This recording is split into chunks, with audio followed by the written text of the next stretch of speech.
What's up, everybody? Corey used Bloody History. So we're going to continue on through this deposition of Ann Goodpasture.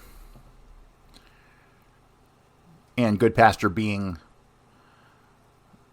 I guess on paper, Win Scott's executive secretary. Or as she says she wasn't a secretary, but that's I think that's how the cover. I think that's what the cover was. I think that was her cover.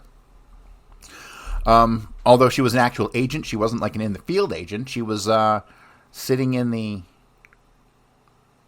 Mexico City station, and as per the testimony of everybody who ever knew her, said she was Win Scott's right-hand man. So, that being the case, don't let the fact that she's a woman fool you. She can be just as much a fucking cunt as any one of these other CIA agents. She's already playing CIA word games with the HSCA. So, we'll just continue on. We'll probably get through this tomorrow. Now, I'd like to ask you to read CIA number 4017 and 4018, which is a fitness report prepared by Win Scott for you during the period 1963. All right. Now, having read your fitness report for 1963, are there any portions of your prior testimony that you wish to modify? No, not really. Now, this LI Empty project. This is a case of where I cannot seem to make it clear how our functions were. Now, a case officer had responsibility for the operation of the project. He decided how much to pay the agents, what hours they worked, where the meetings were held. He hired them, he fired them, and he knew the identities. He met with all of them. He brought in the photographs, the product. He dumped it on my desk, and he was finished with it. I took the product films and prints and the contact file and distributed those. I could levy any requirements of him or other people in the station, which, as he remembered it, it might have been for supervision. But when he was out of town, I met with one agent with his so-called cutout. I did not meet with the others. I never determined how much they were paid, when they were paid, when they would meet, what hours they worked. This is what I was telling you earlier, that the job description was laid out primarily to get me a promotion. I stayed in grade for 10 years. So you're saying that the responsibilities of that project were divided in that way. Now, he may remember it differently. When Scott prepared this fitness report, and apparently you signed it. Yes. Specific duty number 1 says LI Empty Project, working with Jeremy L. Niarchos, regular contact case officer, supervises work of the 3 photo bases operating against the Soviet embassy. The process tape identifies Soviets and intelligence functions. Ultimate contacts with staff agent. This is not accurate. It is not precise the way the work was divided. The photo project was first set up by Mr. Mahoney and Mr. Anderson, and they brought the photographs in to me. The next person who handled that project, and at that time it was one project all of its own, not called LI Empty, he was transferred away, and I stayed there. Then came Mr. Puckett and took over the project. I'm giving you this background to show you the rank. I believe Mr. Puckett was GS-14.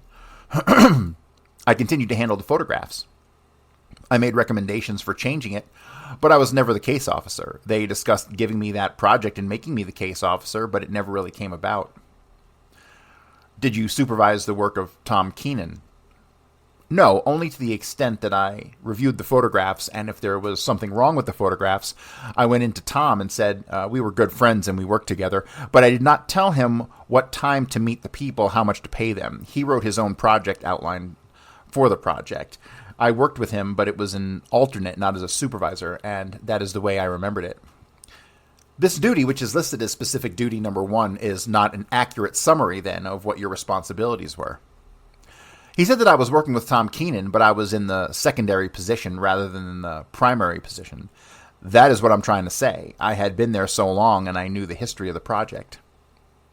Did you establish, for example, the time of the photo coverage, the scope of the photo coverage? I don't think I did. I think that the photo coverage had been established by the case officer who first set it up on the basis it needed, on the basis it needs.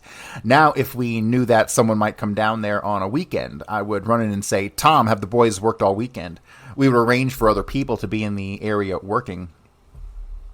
Quite frequently, I went out to the area to work. Tom went out to the area to work on discounts, but every other case officer did the same thing if they had someone who might go there. Now, I don't understand why, if you knew this description was inaccurate, you left this document to go to headquarters. Or you let this document go to headquarters. I think it was made on the basis of trying to get a promotion for me. Fine, thank you. Okay, so here's the deal. What he's doing is he keeps pointing out to her all of this contradictory information from paperwork, documents from 1963, 1964, around the time when Scott was in Mexico City. He was there until 68. He wanted her to leave with... he was there till 70. He wanted her to stay till 70, but she left in 68 because she said her parents were sick, right? And so... you can't believe a goddamn word that this cunt is saying. The original documents are probably far more accurate than what she's saying, because those were internal documents at the time. And here's another thing. I'm pretty convinced the CIA just provides fake documents when they need to. Like, they'll duplicate a document and change stuff and fake it. Like, plain and simple, they will. They'll turn over photocopies of photocopies, and nobody will ever see the fucking originals. That's how they operate. So that's why they should be completely and totally fucking dismantled.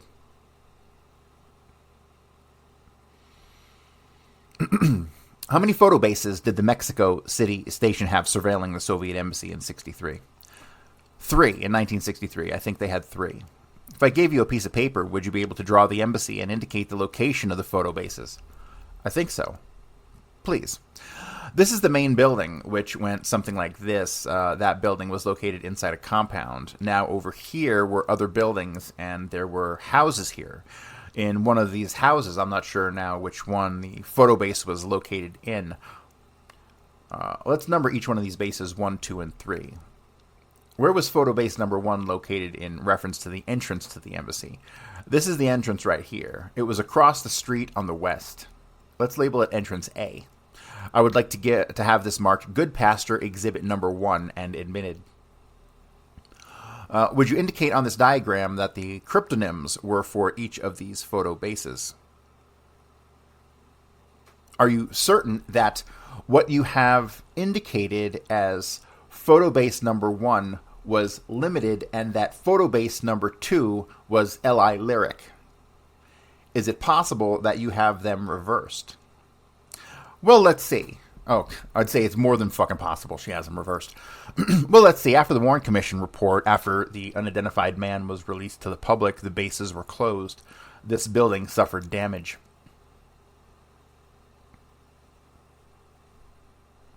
Okay, so the unidentified man, she's talking about the photos of Saul Sage that got released. That's what she's talking about. After that, the bases were closed. This building suffered damage. Referring to building number 1. There was an old man here that is in building number 1. Yes, these people, I believe, were paid off. This was after I had nothing more to do with the project. So that's the reason that I am vague on it. The people who were located here were moved from this location to this location. So the people in location number 2, so that the LI Lyric people who had a cryptonym were operating first here, and then they moved to this location. When did they make that move? I don't remember. I don't know. On what floor of the buildings were these photo bases situated? This was a house. Number 1.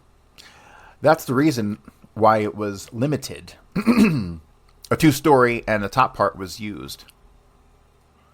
It was a stone colonial house and had a shell in one of the parts outside the wall. Anyway, they built a small room. I believe this was a one-story house, and they built a room up in the attic. But I was never in that building, so I'm not sure. It might have been 2 stories.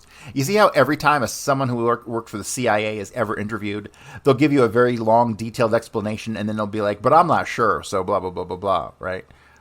It's their way of spreading doubt on everything. They don't want you to figure anything out, ever. You're referring to number 1. This was one on the 2nd or 3rd floor of an apartment building. This one was the 2nd floor of the small row house. Are you referring now to number 3? Yes, I think there were 4 houses there, and I don't remember which number it was in. It was in one of the 4. I believe it was number 3. Which of these photo bases did you say was on the 2nd floor of the building? I think it was on the 2nd floor or the 3rd floor. See, she's never sure about anything, right? How the fuck does people who work for the CIA, they're never sure, and their memories are so shit, they don't remember a goddamn thing about nothing. It's unfucking believable, the selective memory these fucking cunts have. I think this was on the 2nd or 3rd floor. Number 2, the apartment building. Number 2, it was in the apartment building. This was a private residence. That's number 1. And that was a private residence. And this is number 3. This was a multiple dwelling. Are you now referring to number 2? Number 2. You see what she's doing? You see how she's playing with him? Which one of these bases took the better pictures? Well, I felt that this had the better quality picture. Are you now referring to the L.I. Lyric? Yes. So L.I. Lyric was the name of a cryptonym associated with a building or the operation within that building. Yes, the photographs were made from a different angle, and L.I. Lyric had the better angle. No, I think the pictures were sharper, but I don't think the angle was any better. They were younger people, I think, and they could handle the camera better. Now, did these 2 photo bases complement each other, or did they duplicate each other's work? Well, sometimes they duplicated each other, and sometimes they complemented each other. Refer now to 1963. This man in 63, I think, I cannot remember. I cannot remember. The only way to accurately answer that question would be to check their logs to determine when they were making photographs and when they overlapped. What would have been the purpose of duplicating the coverage? None that I can see. A bit of history. It was my understanding that the reason there were 2 bases so close together at that time was so that in case something happened to one, if, for instance, a police van moved up there and sat all day and this one had to stop work, there would be an alternate, or if something happened, we would have another base that could take over. But normally, they both would not be working at the same time. I think they were set up in a way that they alternated.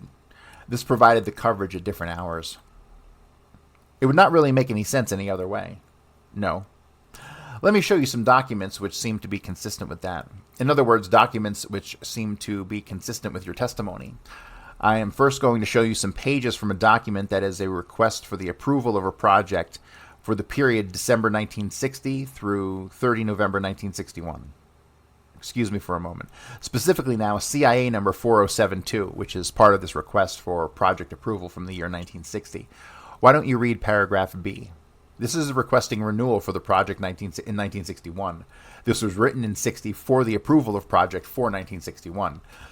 I cannot remember who was now. This was when Punkett was there as case officer before Tom Keenan came in. I understand. Now, drawing your attention to paragraph B, are the contents of that paragraph accurate? I think so. Now, let's take a look at CIA number 4063, which is the request for approval of the project for the following year. And I direct your attention to paragraph B1. Does that paragraph indicate that there had been no change in the coverage as described in the 1960 request? Yes. Now, CIA number 4055, which is the request for the following year, 1962, I draw your attention to paragraph B1. Does that paragraph indicate that to avoid repetition, the station is omitting the usual description of the functions of these 3 bases, and though they contribute to the above objective, this was described in detail in the 1960 request for project renewal. Is that indicated there? It indicates that there was not any change. Finally, this is a request for approval for the year 1963, CIA number 4047. Now, this is what I was talking about earlier. What are you referring to? When we were talking about supervision. Yes. Now, Tom Keenan made his own project renewal request for the project, and his name is not shown here. I made up the ones that I worked with Win Scott. This is not consistent with the statement in the efficiency report. For the record, Ms. Goodpasture was referring to CIA number 4025. Now let me refer you to CIA number 4047, which is the request for project approval for the year 1963, and specifically to paragraph B1. Yes, there was no change. So in essence, these documents support your testimony that the coverage was designated to be complementary rather than duplicative. Did either of these photo bases take photographs of Oswald during his visit to Mexico City? Pardon me? Did either of these photo bases take photographs of Oswald in his visit to Mexico City in 1963? Not to my knowledge. Do you know why? I don't think he went there during the hours they were working. Okay, so let me just hang on. Let me hang on 1 second. This is just fucking unbelievable. So, the CIA goes to all this trouble to have 3 bases, which they here labeled, what was A, B, and C, or 1, 2, and 3? 1, 2, and 3, right? So, and each one of them had a backup station, which was like next door or nearby. So they went out of their way to have 6 facilities operating to take picture of people coming in and out of the embassy at all hours of the fucking day, all time. And they just weren't working on the times that Oswald happened to enter the embassy, which would have been weekday. What would have been a Thursday? A Wednesday or a Thursday? The end of September 26th or 27th? I don't remember off the top of my head, but it would have been when they were fucking working, okay? Is there time passing in Mexico City in September of 1963? You're goddamn right there is. And therefore, if time is passing and everyone is up and alive breathing, the CIA is operating. And if they're operating in Mexico City, fucking filming the embassies. This is such a crock of bullshit. So you see how Ann Goodpasture is just a lying fucking cunt covering for Win Scott and all the other fucking criminals in Mexico City.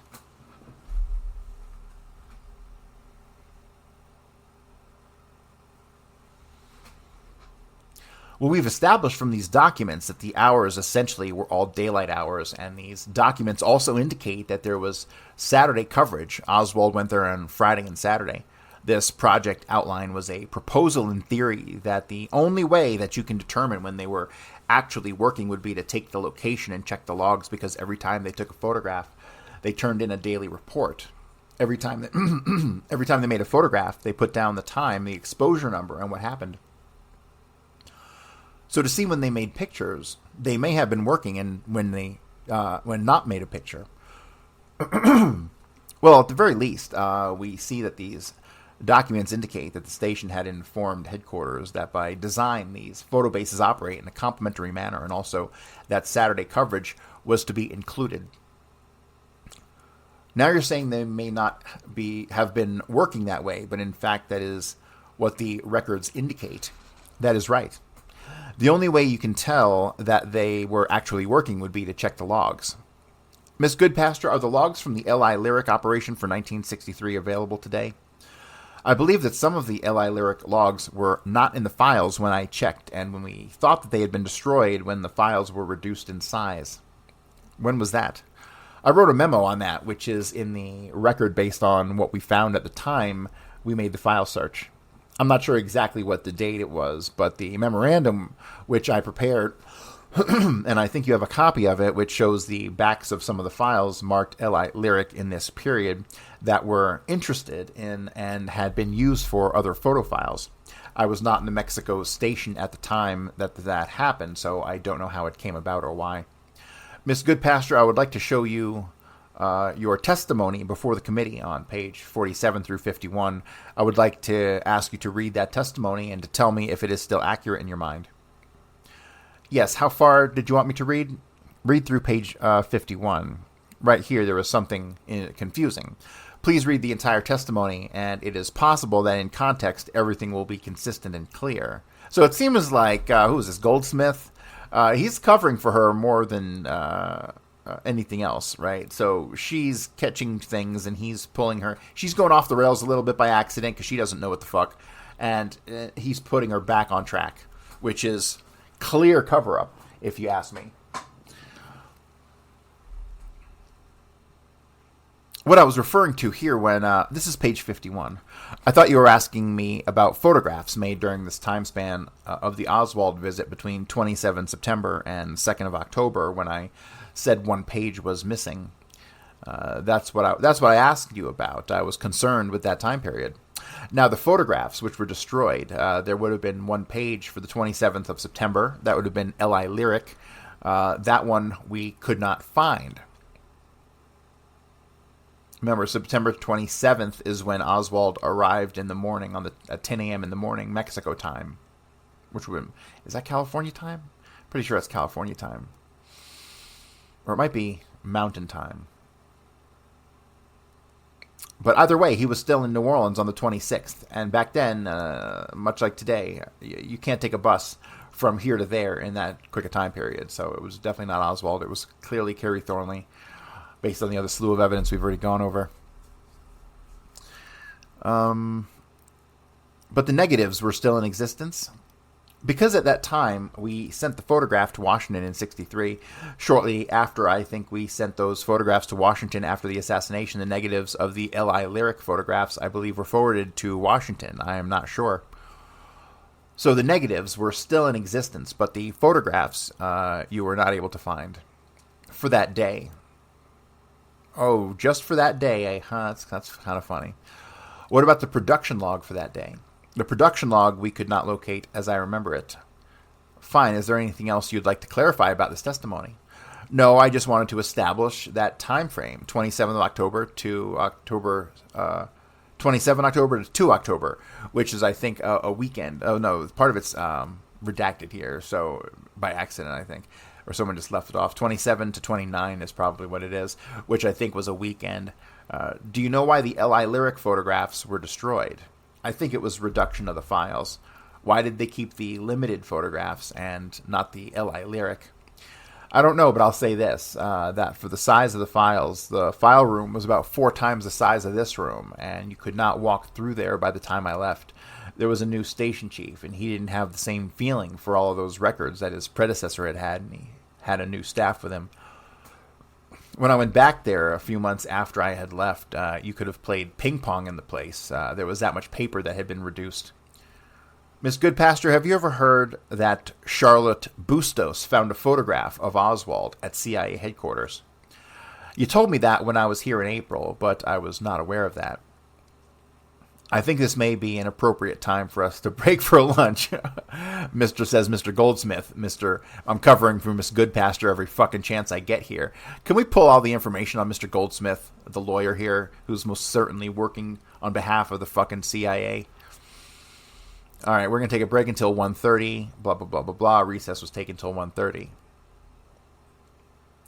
Whereupon Ann Goodpasture resumed the stand and, having been duly sworn, was examined and testified as follows, 1:35 p.m. Examination by Mr. Goldsmith. I believe that you have a statement, Miss Goodpasture, that you would like to clarify for the record at this time. Yes, you asked me earlier if I had been in touch with anyone from the agency after my last testimony in April. In July of 1978, I believe it was the 15th of July, a very close friend of mine died. I came to Washington just for the funeral. While I was here, Scott Breckenridge called the house and asked if he could come by and see me. He and Russ Holmes came by and said he wanted to know where the records were, if I could give them any information to locate any additional records on the photographs for Cuban and Soviet embassies. He was mainly interested in Cuban embassy photographs because he thought that I had given testimony before that was not consistent with information in the files. I didn't recall giving specific testimony on Cuban embassy photographs on when that camera was in operation. In any event, I told him that where the logs would be located and how he could find out when coverage was made, when the cameras were operating with logs, and that was the extent of that contact. Did you indicate to him where those logs could be found? Pardon me? Did you indicate to him where those logs could be found? Yes. I indicated where I'd seen them last. And where was that? That was a Mr. Holmes file in his file cabinet. Now, when you testified in April, we discussed a photograph of the unidentified man. Yes. Who was initially mistakenly linked with Oswald in the cable that was sent from Mexico City Station to headquarters? Do you remember that? Right. And that cable reported that on 1 October 63, the North American male was seen, rather not seen, but had been in contact with the Soviet embassy. Let me just comment really fucking quickly that if you ever seen those pictures of Saul Sage, the man identified as Saul Sage, which is an alias for a fucking unknown person, when you look at him and look at his face and his bone structure, that guy is 1,000,000 fucking % Russian, most likely Ukrainian. His bone structure and his jawline and his cheekbones are unfucking deniably Russian. So, you know, for them to say he's a North American male here is just their own speculation. So, for a fucking Russian guy to be going to the Russian embassy in Mexico City, is that some big fucking deal? I really don't goddamn think so. He's probably a Russian fucking, KGB agent doing some shit in Mexico. I don't know how big the Soviet Union's spy apparatus was around the world. I mean, Russians don't exactly blend in Mexico.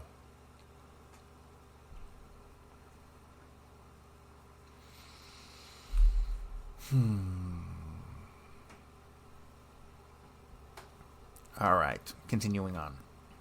I have before me CIA number 4087, which is apparently a log from the photo coverage, and I would like to ask you on what basis the report was made that the unidentified man had been in contact with the embassy on October 1st. According to the log, it indicates he was there on October 2nd. I think that the person that wrote the cable, I'm not sure who wrote the cable, but I think that when they first looked at it, they thought that this was the 1st of October, that everything here was the 1st of October. He didn't read the log here, but in the original of that log, I should point out that each day is marked off with a red row. Yes, we have a Xerox here, which doesn't reflect the fact that this was factually sort of a multicolored document, but that this is the only explanation I have. Just that it was careless reading. I don't know. Were you the person that went and retrieved that photograph and made the connection with the date, or was it someone else?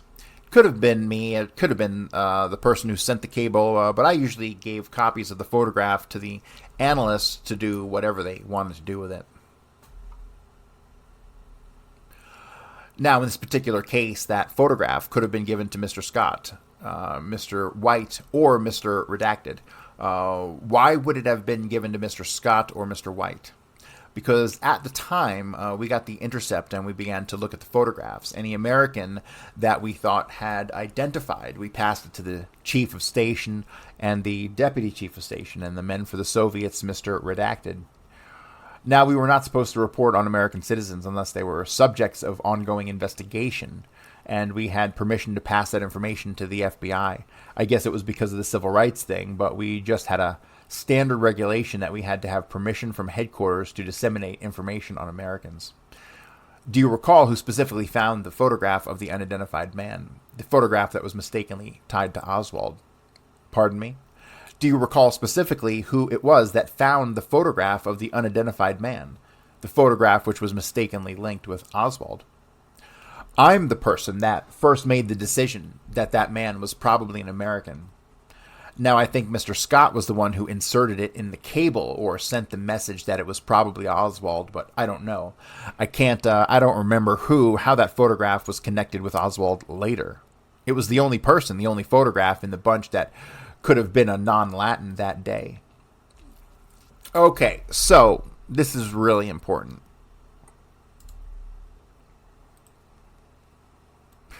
All right, I'm actually going to screenshot some of this. This is super important because this...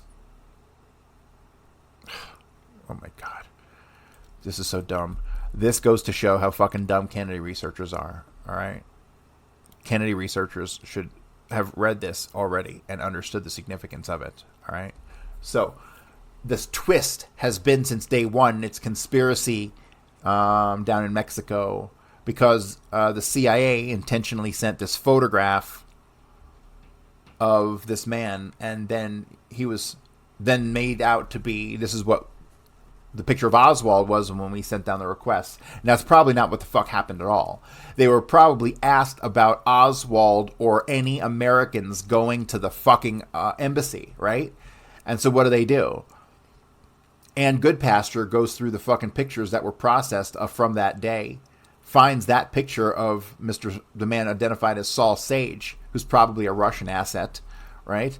And she looks at it and goes, derp, he's probably an American. And then she tells Mr. Wynn Scott, this is the only American we have going into the embassy that day. And Wynn Scott, who's also probably another dumb fuck. Remember, these people that they hire are not rocket scientists, okay? He said, okay, so let me go ahead and send this image back because I got to show them something, right? So let me send this. And then it gets back to whomever received it. And then it was at some point twisted and blown out of proportion that it was Oswald. Okay, when in reality, and Goodpasture probably just handed it off to Wynn Scott and said that's the only American-looking guy who went in there that day, and then Wynn Scott sent it back to the FBI or whoever the fuck was requesting it, probably CIA headquarters. CIA headquarters then, they had to have pictures of the real Oswald at that point. Why they made the decision to release that, who the fuck knows? Who the fuck knows? But you can see, once again, some Kennedy researchers should have, at least de-escalated the entire bullshit surrounding this photograph, right? There should no longer be a mystery why this photograph made its way into the Oswald files, right? Because Ann Goodpasture handed it off to Wynn Scott because she believed that it was the only American-looking guy who went to the embassy that day. That's it. That's it. Boring, isn't it? Holy fuck, is that boring and non-conspiratorial. Ugh. All right, moving on.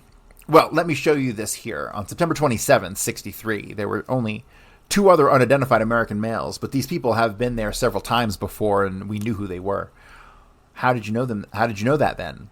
Because of that license plate. That car had been there previously. What about the individual on line 13? I think that they were Mexicans.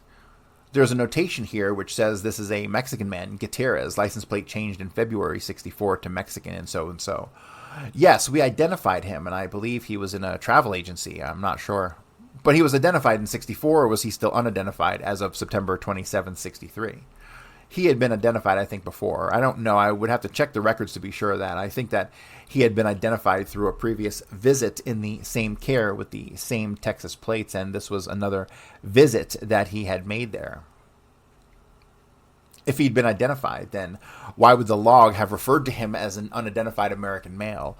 This was made by the base house operator. We didn't tell them when we identified someone. They typed up the log. Now, getting back to the first question that I asked you here, you're saying that whoever went to this log just looked at the top of the page where it said October 1st and went down the rest of the page and assumed that the man had made contact with the embassy on the 1st, even though he appeared under the 2nd. The 2nd. Do you think that you would have made that mistake? I could have, yes, even though you worked with these type of logs over a period of many years. Well, it is very careless, but I'm not above it. I can't say now because I don't remember. Remember, anything that was indicated in paper, on paper in the 60s and early 60s is probably correct and true. And here now in 78, she's just covering her ass and saying, oh, I just made a mistake. That's got to be wrong, blah, blah, blah.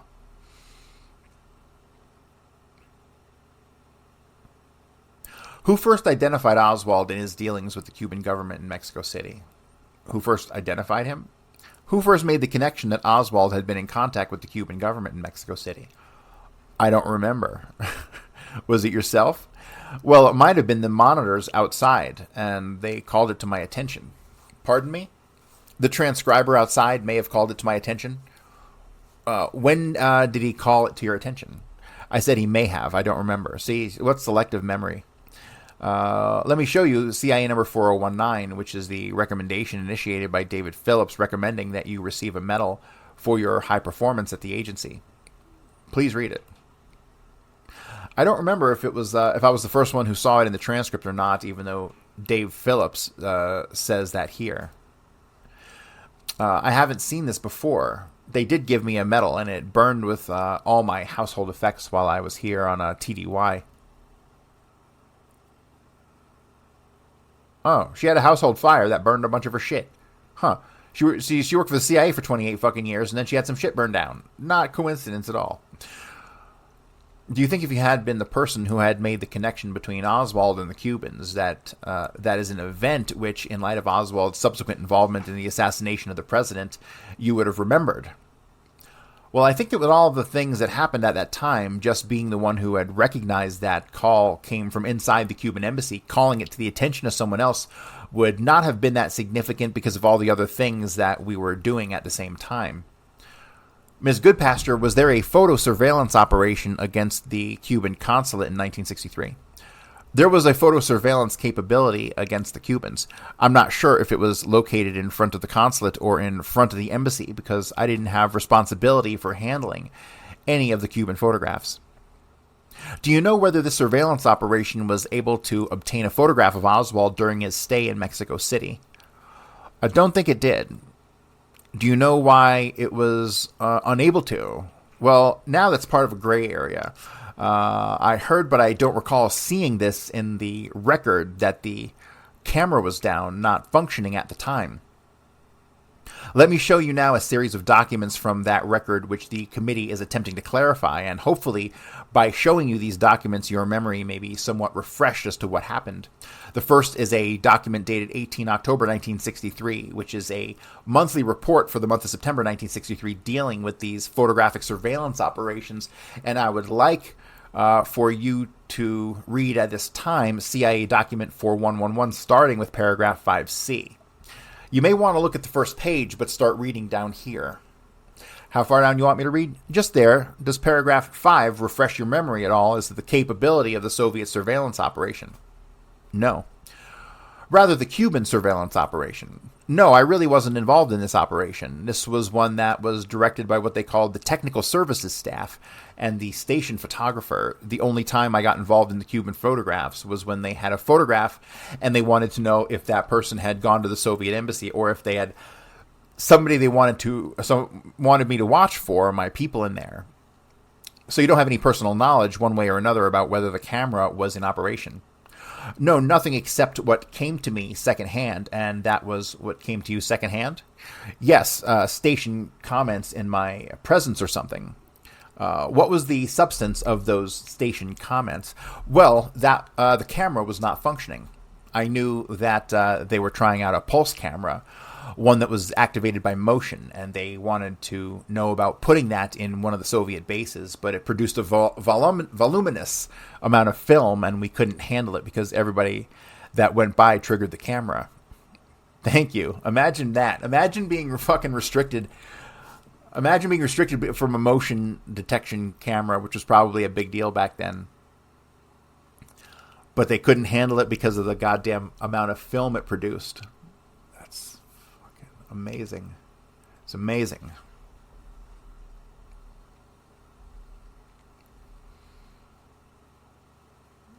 How extensive were the stations filed on Sylvia Duran, who was a secretary to the Cuban consul, with whom Oswald had a contact when he applied for a visa? I don't think I looked at that file until I came back to Washington when I was here for 3 months. It seems to me that it was a couple of volumes. Did the Mexico City station maintain material in the file concerning Duran's sexual affairs or love life? The Mexico station policy on files was to put a copy of every bit of information about an individual that came to their attention in that file. So that would include those types of matters. That would include everything.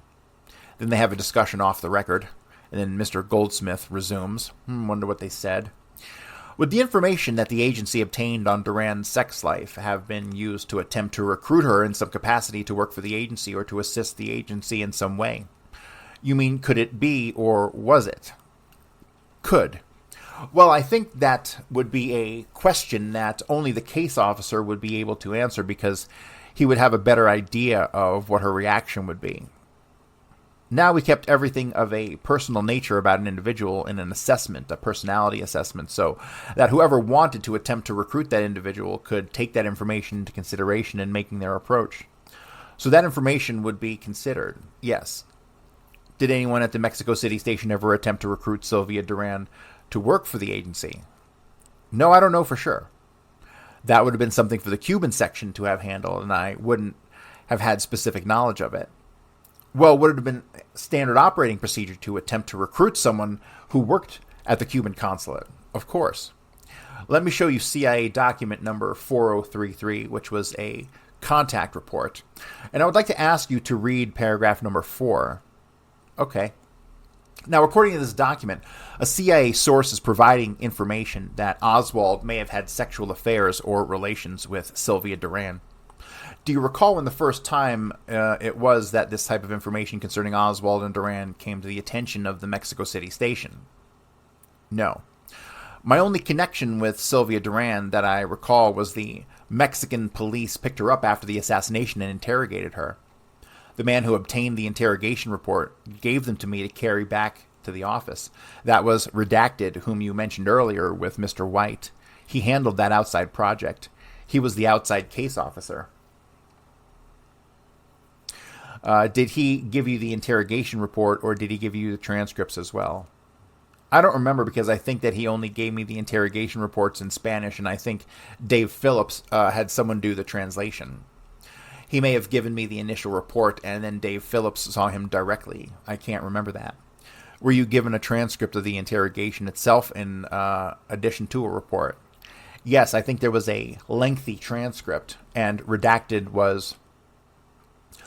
It had her photographs in it. I think they gave us a copy of the Mexican file on her, which had a copy of the arrest, her photographs, and the interrogation report. Did it also have a transcript of the interrogation? I'm not sure about that now. Was Redacted the person who was principally involved in handling this matter with the Mexican authorities? Yes, I think he was. Do you know why the Mexico City station requested the Mexican government to arrest Sylvia Duran? No, I don't know why. Exactly why. Do you know why she was selected as opposed to anyone else in the consulate or embassy? No. Do you know whether headquarters was notified prior to the Mexico City station requesting that Duran be arrested? I don't remember. Without checking the file, I couldn't say. When did headquarters first learn of the actual arrest? I don't know, but I think it was after she had been arrested. Do you recall what the headquarters reaction was? I don't think they liked it, but I don't remember exactly what the comment was. Do you have any reason to know why they didn't like it? Well, I think that they had felt that the station was stirring up an international problem. Something with the Cuban embassy, that there might be that the Cuban embassy might lodge a protest. Why did headquarters request the Mexican government to keep the arrest absolutely secret? I don't know. Do you know why the Mexico City station did not contact headquarters prior to requesting the Mexicans to arrest Sylvia Duran? No. Oh, hang on a second. Let me reanalyze that question.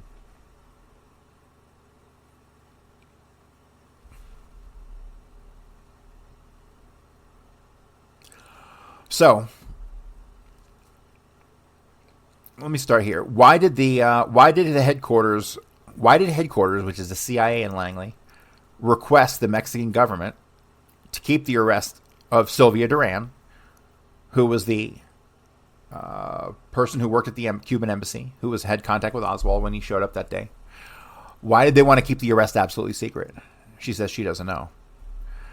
Do you know why the Mexico City station did not contact headquarters prior to requesting the Mexicans to arrest Sylvia Duran? Okay, so according to Mr. Goldsmith, who appears to be somewhat of a CIA lackey, or at least a statist lackey, he asks, do you know why the Mexico City station did not contact headquarters prior to requesting the Mexicans to arrest Sylvia Duran? So he's saying the Mexico City station went rogue, and they had the Mexican police, or whoever, the feds, Mexican feds, arrest Sylvia Duran. That's wild.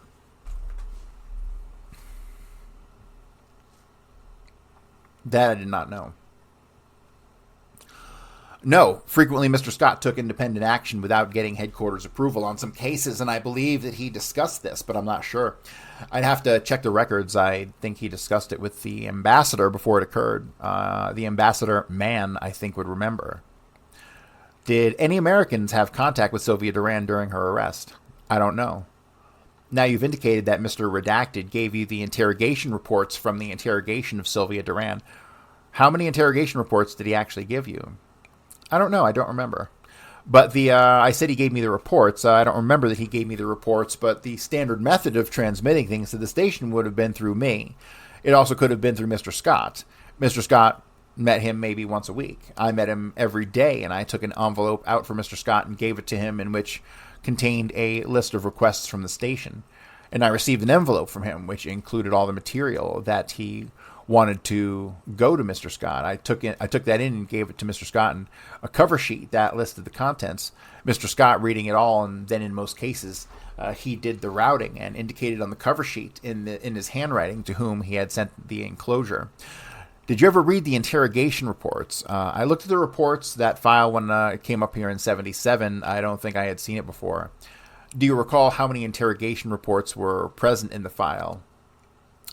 Real quick, to my guys in the research chat, please try to locate the anything regarding Ann Goodpasture in 1977, and then her first deposition earlier in April of 1978. I have not had any luck finding those. What was done with the reports in Mexico City after they were received? They were distributed to the case officer that was interested in that particular area. For instance, if there were 2 Soviet couriers that came in that were under surveillance, redacted, that report would go to Mr. Redacted. If there had been 2 Cubans, that report would have gone to Dave Phillips' section.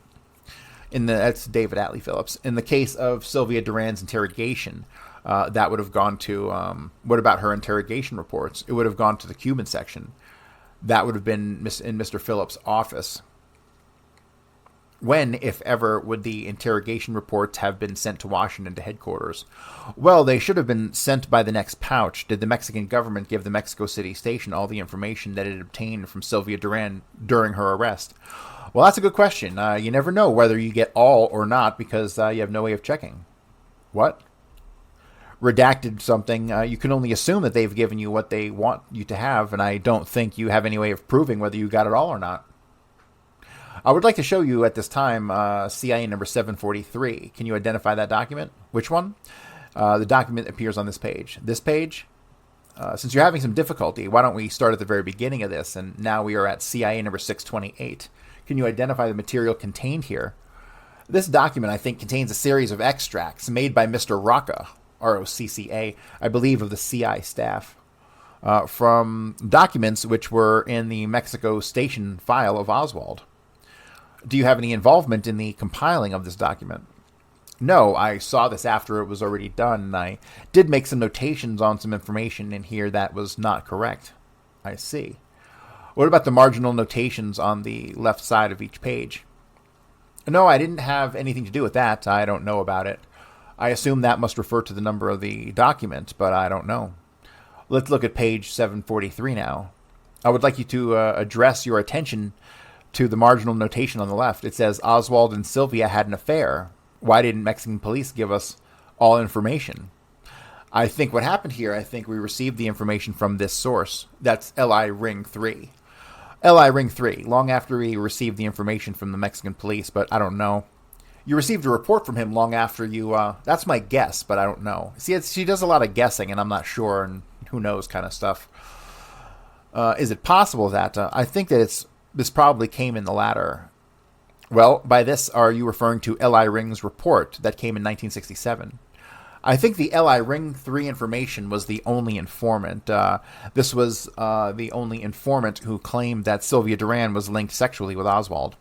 I don't think the Mexicans reported that information to us. The Mexicans never reported that at all. I don't think so. Do you know whether this allegation was ever confirmed? I don't think it was. It seems to me that there was a rumor that L.I. Ring 3 always connected his suspects with somebody else sexually, and the information could never be confirmed. Do you have any reason to believe that the Mexican authorities withheld information from you? No, but I have no reason to believe that they always gave us every bit of information they had on a subject because we didn't give them all the information we had on a subject. Did you have reason at any time to suspect that Duran may have been a Mexican agent? Pardon me? Did you ever have reason to believe that Sylvia Duran may have been an agent for the Mexicans working in the Cuban consulate? I'm sorry, she had to say pardon me? Why did she have to say pardon me? I think the question caught her off guard because Sylvia Duran is a Mexican agent. Or at least she might have been a recruited agent of the CIA. I never gave the matter any thought because I wasn't responsible for the Cuban activities section. Do you know a man named Maurice Bishop? Who? Maurice Bishop. I don't think so. Did he have a pseudonym? We are actually not sure if the name Maurice Bishop is a pseudonym or a true name. Bishop. That doesn't ring a bell with me. Are you familiar with the allegation that was made in 1964 and 1965 by a woman named Elena Guerrero de Paz concerning her having seen Oswald at a party in Mexico City? Who made it? See, she knows she's playing games with them. She knows who Elena is. The woman's name was Elena Guerrero de Paz. Yes, as I recall now, she, a man by the name of Charles Thomas III, who was a foreign service officer in the political section in Mexico, had a wife whose name was Cynthia. The two of them knew some Mexicans who were literary types and little theater types. I believe that Thomas and his wife were interested in little theater groups or art groups, and they had met Guerrero at some function. He wrote a memorandum with information in it that she had given him. I think that the minister that went up to the ambassador's office, and the minister gave it to Mr. Scott and asked Mr. Scott to confirm it. Mr. Scott asked, I think he asked me about it, and I believe we asked the FBI, and the FBI came back that they were also working on it. They had been asked to check it out. No, it's funny how she always puts the CIA as last to the party. You know, oh, well, the FBI was looking into this, and the Mexican police was looking into this, and the CIA, we didn't know nothing about it, so we just thought we're the last to know anything, right? I hope you can see this theme as she pushes this, as she moves along. The CIA is last to know anything. Like, fuck you. Not very long after that memo, another memo came from Thomas of another conversation with this woman. In that memorandum, her story was a little bit bigger and a little bit different, but I don't think, and I believe that the Mexicans arrested the woman and her mother-in-law, or they asked the Mexicans for police protection at all the time of the assassination, and out of that came still more memoranda. Well, we will get into that in a moment. Let me show you CIA number 719, which is a document that is among the compilation prepared by Mr. Rocca. This one? Yes, it is entry number 426. Would you please read that to yourself? Just read this section. That's all you want? Okay. Now, entry number 426 indicates that source L.I. Chant and L.I. Onion were going to be asked about Elena Guerrero's story. What did these sources report when they were asked about Elena Guerrero de Paz's allegations? L.I. Onion and L.I. Chant, when they were asked about Elena Guerrero's allegations, what did they report? I don't know. In my part of this, I would have been what I would have gotten the questions to give to Redacted to ask Thomas, L.I. Onion. Well, that cryptonym L.I. Onion there is used incorrectly because cryptonym L.I. Onion was the whole Cuban embassy. L.I. Chant 1 was a source in the Cuban embassy, and I think he was in touch with someone in the Cuban section. Now, you mentioned Redacted. Was Redacted in Mexico City at this time? Yes, Redacted was the man who was in touch with Thomas, and I think he was the one that Thomas unburdened to first, and then they got the memoranda out. I see. Now, L.I. Chant, the source, his name was Manuel Calvillo. I didn't know him. He may have been in touch with the Cubans or with Redacted. I don't know who handled him as a case officer. Discussion off the record. Mr. Goldsmith resuming. Please read CIA number 718, entry number 425, this paragraph here. Yes. Now, Manuel Cavillo is L.I. Chant 1, and in that section that I just asked you to read, he's the person that escorted Elena Guerrero de Paz to the small hotel. But he wasn't in touch with my Mexicans. He was reporting independently to someone else in the station, not through Redacted. Do you know who gave him his orders to, to take her to a hotel? Is it possible that it was someone at the station? No, I don't think it came from us. This same individual, Manuel Calvillo, knew about Sylvia Duran's arrest before it had been made public. Do you know how he obtained that information? No. Do you know why Calvillo, who was Li Chant 1, discouraged Eleno Guerrero de Paz from contacting the American embassy? No. Did you ever meet this man, Calvillo? No. You indicated earlier that I don't even know who he reported to in the station. They talk again off the record. The witness then says, no, it would have been probably either redacted or one of the people in the Cuban embassy, but you can find out by getting his 201 file and finding out whom he reported to or who wrote reports on him. Mr. Goldsmith, they then resume. Question, Mr. Goldsmith says, okay. Then she says, Mrs. Goodpasture says he would have a 201 file and he would have an agent file. I think to get the money to pay the man, they had to submit an operational report on their contacts with him. Did you ever submit any questions to Redacted to pass on to Mr. Thomas? I'm sure I did, but I don't remember what they were. I probably took the memo that Redacted had written and wrote up a list of questions that went something like, who else was there when Sylvia Duran, when this occurred, or where at that time, and so forth? How did she communicate with him? Did this man Calvillo, Li Chant 1, ever submit any written reports regarding Eleno Guerrero de Paz? I don't know, but his file should indicate whether there were any.